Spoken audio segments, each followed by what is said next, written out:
Shri Bhaktirup Maharashtra news channel.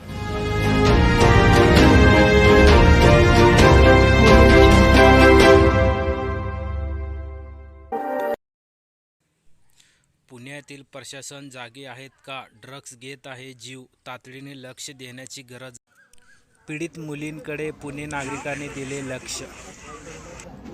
नमस्कार, आत्ता तुम्ही जो व्हिडिओ पाहिलात आता टेकडीवरती आलो होतो आणि दोन ह्या महाविद्यालयात आत्ता शिकणाऱ्या पहिल्या वर्षाला बहुतेक सातारच्या आहेत, माहीत नाही, लॉ शिकतात असं कळलं। ARI टेकडीवरती आत्ता ह्या दोघी बियर, दारू आणि नशेचं काही पडल्या होत्या। आता हे तरुण आहेत इथं दोघ जण, त्यांना गाडीवरती घेऊन आले। लाईव्ह करण्यामागचा हेतू एवढाच की काल परवाच आपण पाहिले की पुण्यामध्ये 4,000 कोटी रुपयांचा ड्रग्ज सापडला। 16-17 वर्षाच्या मुली आहेत ह्या, तुम्ही पाहू शकता। दुसरीला तर शुद्ध नाहीये, तुम्ही पाहताय।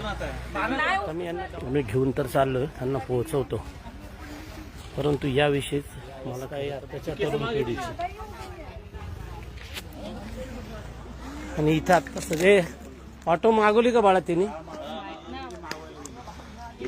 आणि तुम्ही बघू शकता की आता टेकडी जिथे आम्ही व्यायामाला येतो सगळे वर्ष, याच टेकडीवरती ही लहान लहान मुलं जर यांच्या काही बरं वाईट झालं तर यांच्या आईबापांनी कोणाकडे बघायचं? मी पाहत आहे यांची अवस्था इतकी वाईट आहे। हा 4,000 कोटी रुपयांचं ड्रग्ज पुण्यात शहरामध्ये शिकण्यासाठी हजारो लाखो मुलं मुली बाहेर रात्री पब्स वरती डिस्कोमध्ये सर्रास ड्रग्ज घेतात।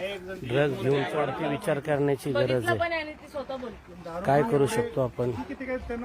असेच माहेर घर होते का संस्कृतीचं आणि शिक्षेचं पुणे, हे फार सिरियसली विचार की आपण संस्कृतीचं माहेरघर, शिक्षणाचं माहेरघर जे पण मुलं मुली आपल्या आईबापांना माहीत नसतं, त्या पालकांना माहीत नसतं, अशा अवस्थेत येऊन पालक, एक सजग नागरिक, एक आईबाप, कुणाच्या तरी भाऊ बहीण म्हणून या गोष्टीकडे लक्ष देणार आहोत। येणारी ही पिढी आणि आत्ताची असलेली ही पिढी पूर्ण बरबाद जर आत्ता आपण नाही विचार करायचा, जो काही उडता पंजाब ड्रग्जचं माहेरघर होण्यासाठी वेळ लागून पिढी ही 11वी-12वी बरोबरीने शाळेत शिकणारी 8वी 9वी 10वीतली जी मुलं आहेत देखील आज पानपट्ट्यांमध्ये सर्रास ड्रग्ज, गांजा, चरस इझिली अवेलेबल होतं। त्याच्या माध्यमांना खरं तर मी पळत होतो, यांना घेऊन आलो तिथून।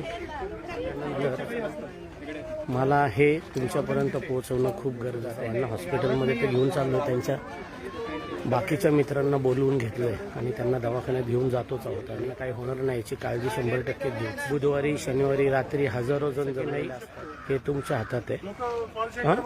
तेवढंच बघा।